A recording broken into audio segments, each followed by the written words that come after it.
how do you explain when things don't go as we assume?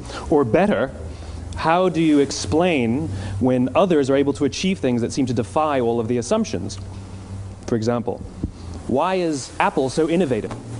Year after year after year after year, they're more innovative than all their competition. And yet, they're just a computer company. They're just like everyone else.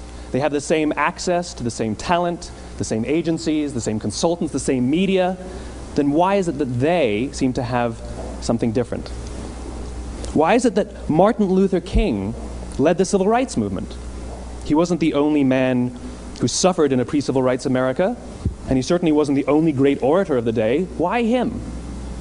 And why is it that the Wright brothers were able to figure out controlled powered manned flight when there were certainly other teams who were better qualified, better funded, and they didn't achieve powered manned flight, and the Wright brothers beat them to it? There's something else at play here. About 3.5 years ago, I made a discovery, and this discovery profoundly changed my view on how I thought the world worked, and it even profoundly changed the way in which I operate in it.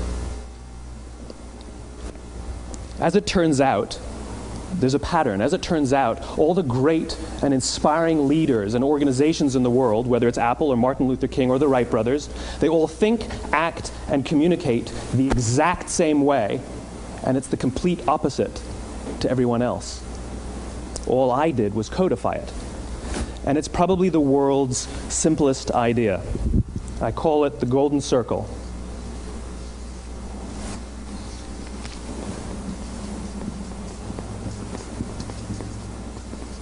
Why, how, what? This little idea explains why some organizations and some leaders are able to inspire where others aren't. Let me define the terms really quickly. Every single person, every single organization on the planet knows what they do, 100%. Some know how they do it, whether you call it your differentiating value proposition or your proprietary process or your USP. But very, very few people or organizations know why they do what they do. And by why, I don't mean to make a profit. That's a result. It's always a result. By why, I mean what's your purpose? What's your cause? What's your belief? Why does your organization exist? Why do you get out of bed in the morning? And why should anyone care?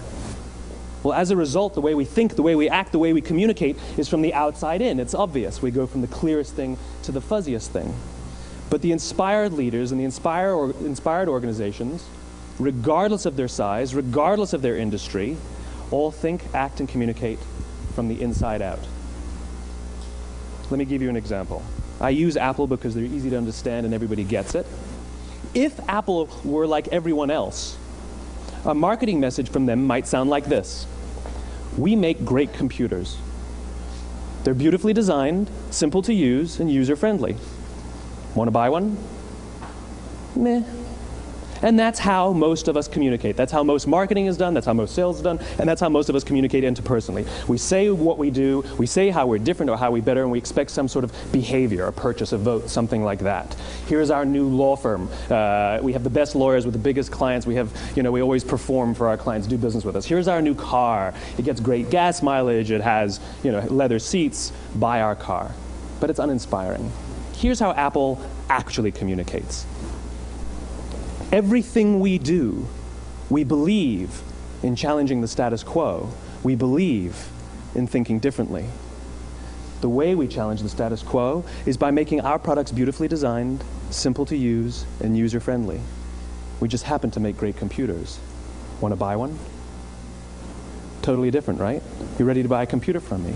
All I did was reverse the order of the information. What it proves to us is that people don't buy what you do, people buy why you do it. People don't buy what you do, they buy why you do it. This explains why every single person in this room is perfectly comfortable buying a computer from Apple. But we're also perfectly comfortable buying an MP3 player from Apple, or a phone from Apple, or a DVR from Apple.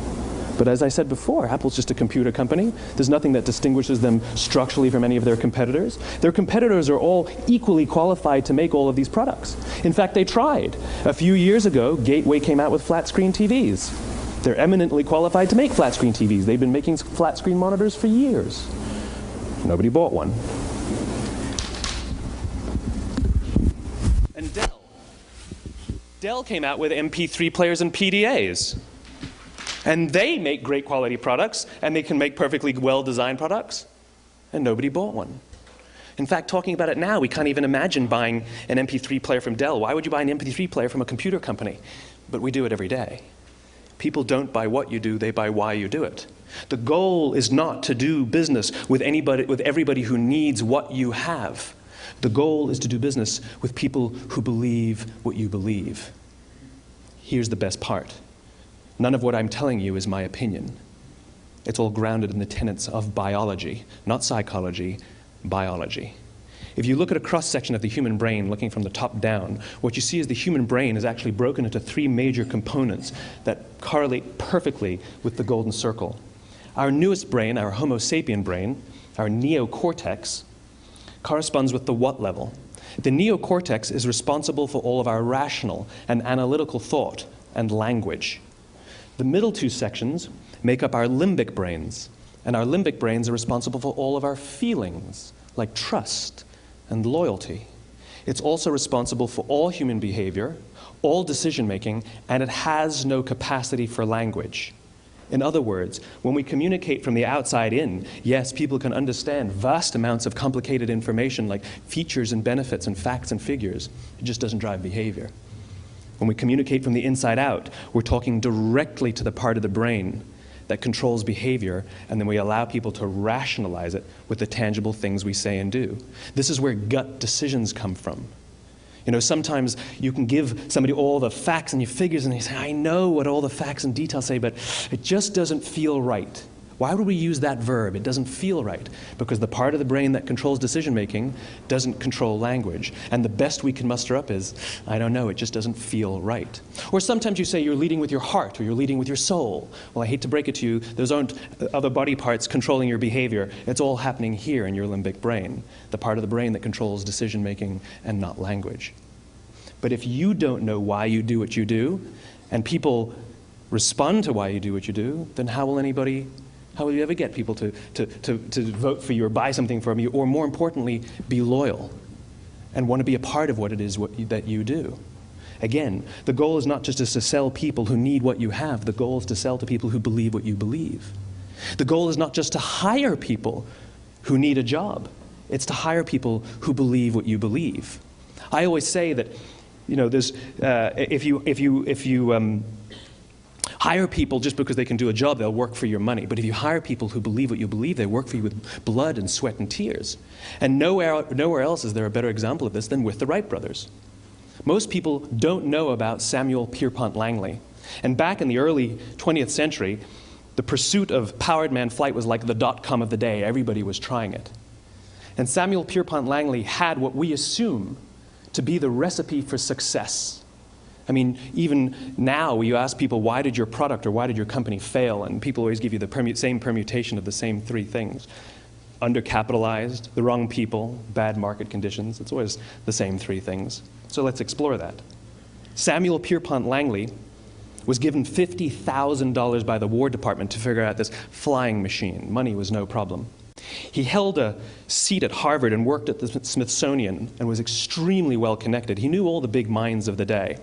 He hired the best minds money could find, and the market conditions were fantastic. The New York Times followed him around everywhere, and everyone was rooting for Langley.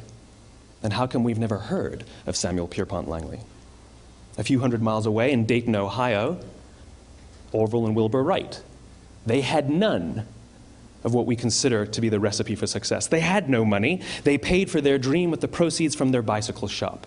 Not a single person on the Wright brothers' team had a college education, not even Orville or Wilbur. And the New York Times followed them around nowhere. The difference was Orville and Wilbur were driven by a cause, by a purpose, by a belief. They believed that if they could figure out this flying machine, it'll change the course of the world. Samuel Pierpont Langley was different. He wanted to be rich, and he wanted to be famous. He was in pursuit of the result. He was in pursuit of the riches. And lo and behold, look what happened. The people who believed in the Wright brothers' dream worked with them with blood and sweat and tears. The others just worked for the paycheck. And they tell stories of how every time the Wright brothers went out, they would have to take 5 sets of parts because that's how many times they would crash before they came in for supper. And eventually, on December 17th, 1903, the Wright brothers took flight. And no one was there to even experience it. We found out about it a few days later. And further proof that Langley was motivated by the wrong thing, the day the Wright brothers took flight, he quit. He could have said, "That's an amazing discovery, guys. Now we'll improve upon your technology." But he didn't. He wasn't first. He didn't get rich. He didn't get famous. So he quit. People don't buy what you do, they buy why you do it. And if you talk about what you believe, you will attract those who believe what you believe. Well, why is it important to attract those who believe what you believe? Something called the law of diffusion of innovation. And if you don't know the law, you definitely know the terminology. The first 2.5% of our population are our innovators. The next 13.5% of our population are our early adopters. The next 34% are your early majority, your late majority, and your laggards. The only reason these people buy touch-tone phones is because you can't buy rotary phones anymore. We all sit at various places at various times on the scale, but what the law of diffusion of innovation tells us is that if you want mass market success or mass market acceptance of an idea, you cannot have it until you achieve this tipping point between 15 and 18% market penetration, and then the system tips. And I love asking businesses, what's your conversion on new business? And they love to tell you, oh, it's about 10%, proudly. Well, you can trip over 10% of the customers. We all have about 10% who just get it. That's how we describe them, right? That's like that gut feeling, oh, they just get it. The problem is, how do you find the ones that just get it before you're doing business with them versus the ones who don't get it? So it's this here, this little gap, that you have to close, as Geoffrey Moore calls it, crossing the chasm. Because you see, the early majority will not try something until someone else has tried it first. And these guys, the innovators and the early adopters, they're comfortable making those gut decisions. They're more comfortable making those intuitive decisions that are driven by what they believe about the world, and not just what product is available.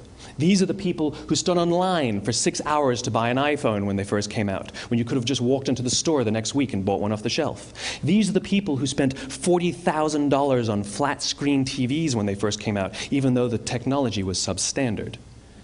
And by the way, they didn't do it because the technology was so great. They did it for themselves. It's because they wanted to be first. People don't buy what you do, they buy why you do it. And what you do simply proves what you believe. In fact, people will do the things that prove what they believe. The reason that person bought the iPhone in the first 6 hours, or stood in line for 6 hours, was because of what they believed about the world and how they wanted everybody to see them. They were first. People don't buy what you do, they buy why you do it.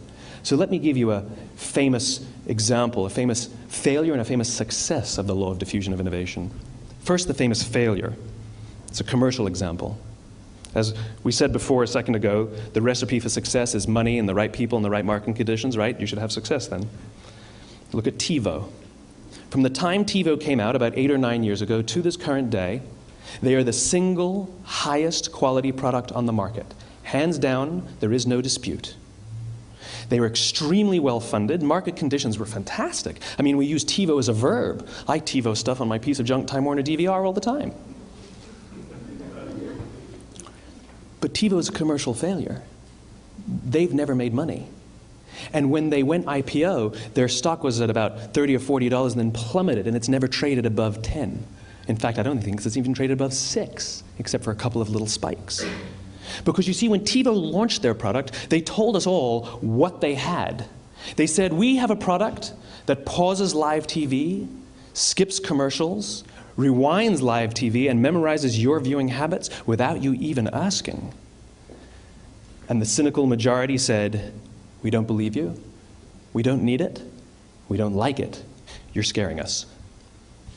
What if they had said, if you're the kind of person who likes to have total control over every aspect of your life, boy, do we have a product for you. It pauses live TV, skips commercials, memorizes your viewing habits, etc., etc. People don't buy what you do, they buy why you do it, and what you do simply serves as the proof of what you believe.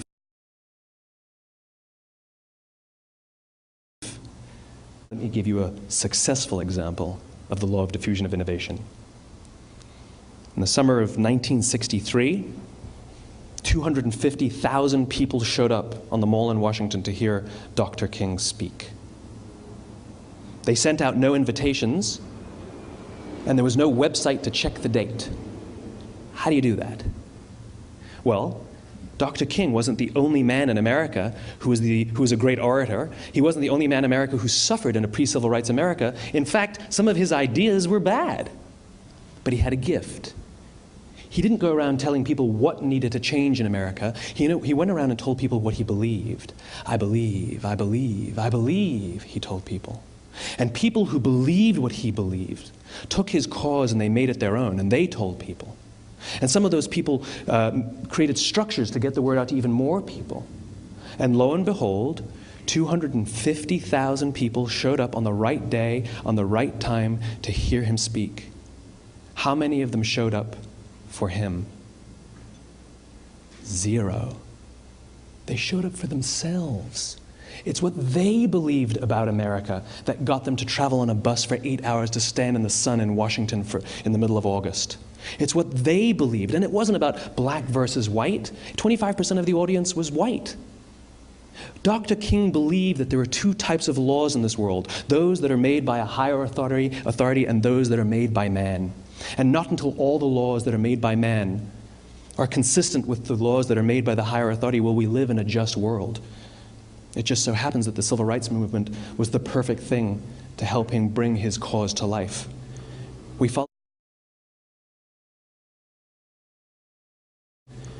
followed him not for him, but for ourselves. And by the way, he gave the I have a dream speech, not the I have a plan speech. Listen to politicians now with their comprehensive 12-point plans. They're not inspiring anybody. Because there are leaders and there are those who lead. Leaders hold a position of power or authority, but those who lead inspire us. Whether they're individuals or organizations, we follow those who lead, not because we have to, but because we want to. We follow those who lead, not for them, but for ourselves. And it's those who start with why that have the ability to inspire those around them or find others who inspire them. Thank you very much.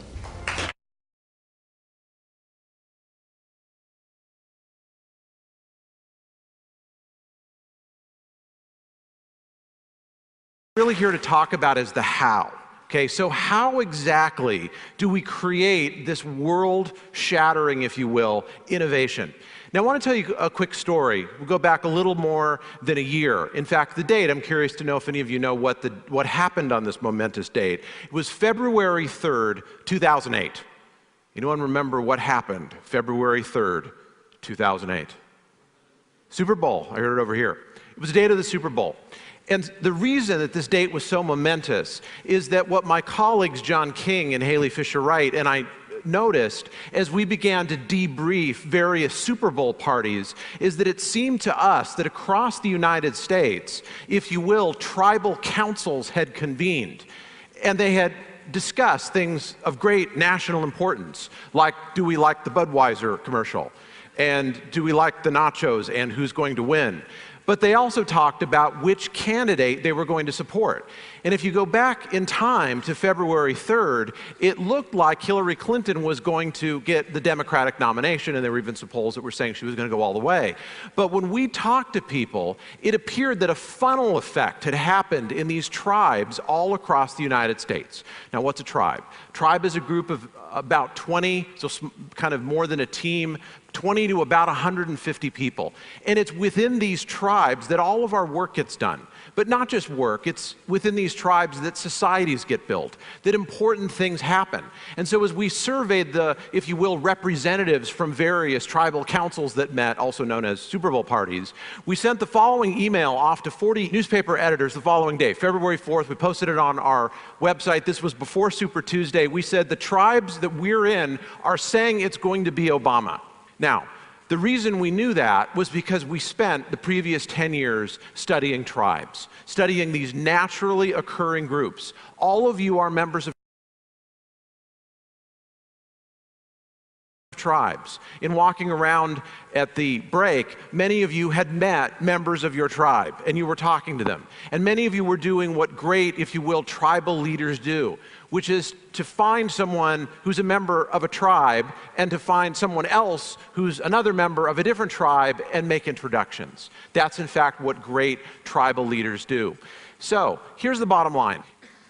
If you focus in on a group like this happens to be a USC game, and you were to zoom in with one of those super satellite cameras and do magnification factors so that you could see individual people, you would in fact see not a single crowd, just like there's not a single crowd here, but you would see these tribes that are then coming together, and from a distance, it appears that it's a single group. And so people form tribes. They always have, they always will. Just as fish swim and birds fly, people form tribes. It's just what we do. But here's the rub. Not all tribes are the same. And what makes the difference is the culture. Now here's the net out of this. You're all a member of tribes. If you can find a way to take the tribes that you're in and nudge them forward along these tribal stages to what we call stage 5, which is the top of the mountain. But we're going to start with what we call stage 1. Now, this is the lowest of the stages. You don't want this, okay? This is a bit of a difficult image to put up on the screen, but it's one that I think we need to learn from. Stage 1 produces people who do horrible things. This is the kid who shot up Virginia Tech. Stage 1 is a group where people systematically sever relationships from functional tribes and then pool together with people who think like they do. Stage 1 is literally the culture of gangs, and it is the culture of prisons. Now again, we don't often deal with stage 1, and I want to make the point that as members of society, we need to. It's not enough to simply write people off. But let's move on to stage 2. Now, stage 1, you'll notice, says, in effect, life sucks. So, in this other book that Z mentioned that just came out called The 3 Laws of Performance, my colleague Steve Zaffron and I argue that as people see the world, so they behave. Well, if people see the world in such a way that life sucks, then their behavior will follow automatically from that. It'll be despairing hostility. They'll do whatever it takes to survive, even if that means undermining other people. Now, my birthday is coming up shortly, and my driver's license expires. And the reason that that's relevant is very soon I will be walking into what we call a stage 2 tribe, which looks like this. Now, am I saying that in every department of motor vehicles across the land you find a stage 2 culture? No. But in the one near me, where I have to go in just a few days, what I will say when I'm standing in line is, how can people be so dumb and yet live? Okay. Now, am I saying that there are dumb people working here? Actually, no, I'm not. But I'm saying the culture makes people dumb, okay? So in a stage 2 culture, and we find these in all sorts of different places. You find them, in fact, in the best organizations in the world. You find them in all places in society. I've come across them at, the organizations that everybody raves about as being best in class. But here's the point. If you believe and you say to people in your tribe, in effect, my life sucks. I mean, if I got to go to TEDx USC, my life wouldn't suck, but I don't, so it does. If that's how you talked, imagine what kind of work would get done, what kind of innovation would get done, the amount of world-changing behavior that would happen. In fact, it would be basically nil. Now, when we go on to stage 3, this is the one that hits closest to home for many of us, because it's in stage 3 that many of us move and we park and we stay. Stage 3 says, I'm great. And you're not. I'm great, and you're not. Now imagine having a whole room of people saying, in effect, I'm great and you're not, or I'm going to find some way to compete with you and come out on top as a result of that. A whole group of people communicating that way, talking that way. I know this sounds like a joke, 3 doctors walk in a bar, but in this case, 3 doctors walk in an elevator, happen to be in the elevator collecting data for this book, and one doctor said to the others, "Did you see my article in the New England Journal of Medicine?" And the other said, "No, that's great, congratulations." Next one got kind of a wry smile on his face and said, well, you were, doing your research." Notice the condescending tone. "Well, you were off doing your research. I was off doing more surgeries than anyone else in the Department of Surgery at this institution." And the third one got the same wry smile and said, well, you were off doing your research, and you were off, doing your monkey meatball surgery that eventually will train, monkeys to do, or cells or robots, or maybe even not even need to do it all. I was off running the future of the residency program, which is really the future of medicine." And they all kind of laughed, and they patted him on the back, and the elevator door opened, and they all walked out. That is a meeting of a stage 3 tribe. Now, we find these in places where really smart, successful people show up. Like, I don't know, TEDx at USC. Here's the greatest challenge we face in innovation. It is moving from stage 3 to stage 4. Let's take a look at a quick video snippet. This is from a company called Zappos, located outside Las Vegas. And my question on the other side is just going to be, what do you think they value? It was not Christmas time. There was a Christmas tree. There's actually a Dance Revolution. This is their lobby. Terminal right in the lobby. Employees volunteer time in the advice booth. Notice it looks like something out of a Peanuts cartoon. Okay, we're going through the hallway here at Zappos. This is a call center. Notice how it's decorated. Notice people are applauding for us. They don't know who we are, and they don't care, and if they did, they probably wouldn't applaud. But you'll notice the level of excitement. Notice, again, how they decorate their office. Now, what's important to people at Zappos, these may not be the things that are important to you, but they value things like fun, and they value creativity. One of their stated values is be a little bit weird. And you'll notice they are a little bit weird, okay? So when individuals come together and find something that unites them that's greater than their individual competence, then something very important happens. The group gels, and it changes from a group of highly motivated but fairly individually centric people into something larger, into a tribe that becomes aware of its own existence. Stage 4 tribes can do remarkable things, but you'll notice we're not at the top of the mountain yet. There is, in fact, another stage.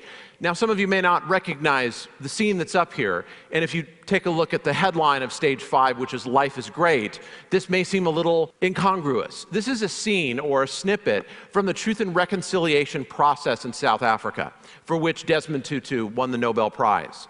Now, think about that. South Africa, terrible atrocities had happened in the society, and people came together focused only on those 2 values, truth and reconciliation. There was no roadmap. No one had ever done anything like this before. And in this atmosphere where the only guidance was people's values and their noble cause, what this group accomplished was historic.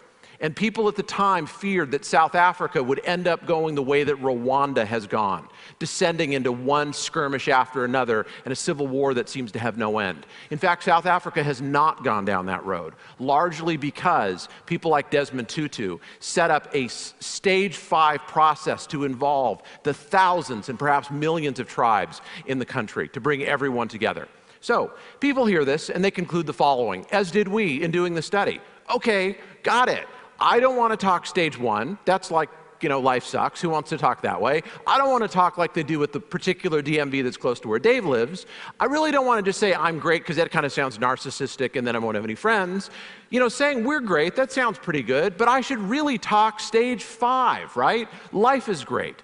Well, in fact, there are 3 somewhat counterintuitive findings that come out of all this. The first one, if you look at the Declaration of Independence and actually read it, the phrase that sticks in many of our minds is things about inalienable rights. I mean, that's stage 5, right? Life is great, oriented only by our values, no other guidance. In fact, most of the document is written at stage 2. My life sucks because I live under a tyrant, also known as King George. We're great. Who's not great? England. Sorry. well, what about other great leaders? What about Gandhi? What about Martin Luther King? I mean, surely these were people who just preached life is great, right? Just one little bit of happiness and joy after another. In fact, Martin Luther King's most famous line was at stage 3. He didn't say, we have a dream. He said, I have a dream. Why did he do that? Because most people are not at stage 5. 2% are at stage 1. About 25% are at stage 2, saying in effect, my life sucks. 48% of working tribes say, these are employed tribes, say I'm great and you're not, and we have to duke it out every day, so we resort to politics. Only about 22% of tribes are at stage 4, oriented by our values, saying we're great and our values are beginning to unite us. Only 2% of tribes get to stage 5, and those are the ones that change the world. So the first little finding from this